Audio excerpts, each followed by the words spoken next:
Hello दोस्तों, नमस्कार, good evening के साथ आरबीसी ब्रेकिंग न्यूज़ में तमाરું हार्दिक स्वागत છે। तो ચાલો दोस्तों શરૂ કરીએ આપણે आरबीसी ब्रेकिंग न्यूज़।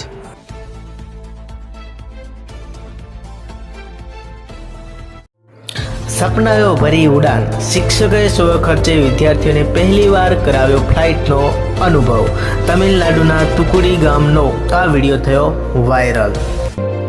સપનાઓ ભરી ઉડાન, શિક્ષકોએ સ્વખર્ચે વિદ્યાર્થીઓને પહેલીવાર કરાવ્યો ફ્લાઇટનો અનુભવ। તમિલનાડુના તુકુડી ગામનો આ વિડીયો થયો વાયરલ। સુશાંત સિંહ કેસમાં રાહત મળતા રિયા ચક્રવર્તી સિદ્ધિવિનાયકના શરણે પહોંચી। સુશાંત સિંહ કેસમાં રાહત મળતા રિયા ચક્રવર્તી સિદ્ધિવિનાયકના શરણે પહોંચી।